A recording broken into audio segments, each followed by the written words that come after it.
અને એ લાલી લક્ષ્મણદાસની સાહેબને જોવા મળી તો સર્વ જગતની અંદર એ લાલી છોઈ ગઈ. લાલી મેરે લાલ કી ચિતલી લાલી પૂજનને ચલી મહેંદી હો ગઈ.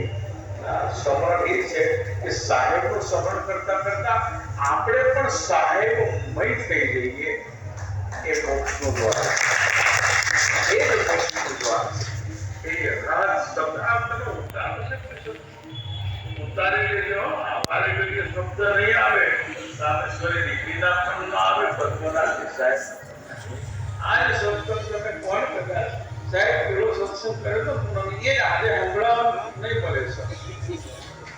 એ શબ્દ રામ આવે સાહેબ આ મહિમા છે સત્સંગ માટે જાણવું કહેતા માગસર સુદ પૂનમનો મહિમા અને ઉજવાઈ રહેલો છે. હવે સેવા પૂજા કરી લઈશું અને પછી તરત પ્રસાદ રાખીશું અને આરતી કરીશું. આરતી કરીને પછી પ્રસાદ રાખીશું. તમને હરકત ના કરો, ઊંચા નીચા ના કરો, પ્રેમથી જમાડી લીધા પણ સત્સંગ પહેલામાં લીધો.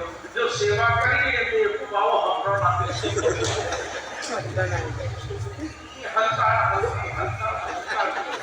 પછી એકબીજા આવે છે એ તમારે ભેટ લઈ નાખી જવાની બોલતી હોય એટલે હવે અમે છે દર કોને સેવા છેલ્લે પ્રસાદ રાખ્યા પછી એટલે ખૂબ પ્રેમ આપે તમે છે. હવે આવતી માગસર વદ 11 માગસર સુદ 11 સદગુરુ પરમાત્મા કબીર સાહેબનો અંતર ધ્યાન દિવસ અને માગસર વદ 11 દાદા ગુરુ શ્રી જયરામદાસજી સાહેબનો અંતર ધ્યાન દિવસ.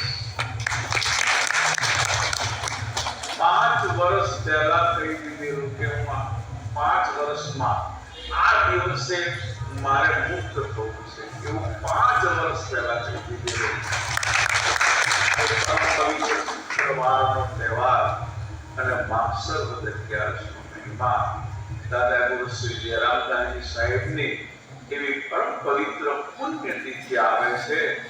એ પત્રિકા પણ આપ સર્વને મળી ગઈ છે. તારીખ કઈ છે? 7/1/2024 માગસર વદ 11 દાદા ગુરુ શ્રી જયરામદાસ સાહેબનો તિથિ જેનો પૂનમના સમય ઉજવેલી છે. એ સમય દાદા ગુરુ શ્રી જયરામદાસ સાહેબે તિથિ પર્વ પણ ઉજવી લઈશું. તે દિવસે પણ સંત સમાજ આપણા ગુરુઘરના સંતો બધાને પધરામણી થશે અને જે સત્સંગ આપશે દાદા ગુરુ શ્રી જયરામદાસજી સાહેબનો સત્સંગ ભાવ આપણને સાંભળવા મળશે. અલૌકિકતામાં રામેશ્વરી દીકરી પ્રભુ સરસ સત્સંગ આપશે અને ત્યાર પછી તમામ સત્સંગનો જો નિચોડ થતો હોય ને તે પદ્મનાભજી સાહેબના સત્સંગ એ સમજણ જો મળી જતી હોય પદ્મનાભજી સાહેબ બહુ સારી રીતે વર્ણન કરીને આપણને એક ભેદ આપીએ છે. એવો મહિમા માગસર વદ 11 દાદા ગુરુ શ્રી જયરામદાસજી સાહેબની 89મી પુણ્યતિથિ ઉજવાશે માધ્યમ પુસ્તકની મંદિરમાં. અને એ પત્રિકામાં પાછળ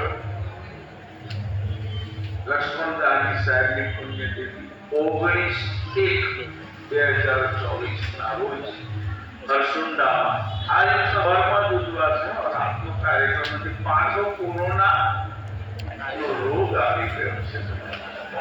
આપણે ખર્ચ કરીએ મને ઘણા સાહેબ રાતનો પ્રોગ્રામ રાખો ને ભાઈ પણ મંડપ મોટો બાંધીએ છે. ફોન આવે છે મોટો મહેમાનો રખાય સાહેબ પૂજા પાઠ કરીને ફરવાની કહેવાય એવું આપણને સરકારમાંથી ફોન આવે એટલે મંડપ બાંધી દે ખર્ચ કરીએ તમે ખર્ચમાં પેલું કીધું છે હવે નિશાની બનીને જગમાં ઉભા પણ ચડનારા કોઈ એમ તમે બેહનારા તે દિવસ નહીં અમે તો મંડપમાંથી જઈએ એટલે દિવસનો મહિમા રાખીશું.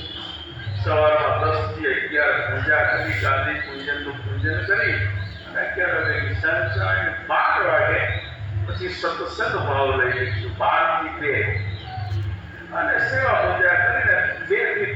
અંદર ભોજન પ્રસાદ બધા વિદાય આવવાનું જરૂર પણ મોડે સિક્કીઓ પાછી નોંધી દેવાની હવે પાછો કાયદા વડોદરામાં 3 કેસ પ્લસમાં આવ્યા છે વડોદરામાં કેસ ચાલુ થઈ ગયા અમદાવાદમાં ચાલુ થઈ ગયા આપણે બધા એમ કે અમે શાંતિથી બેઠા છીએ ગામડાના લોકો તો મેથીના લાડુ ખાઈને આવે એટલે પણ અસર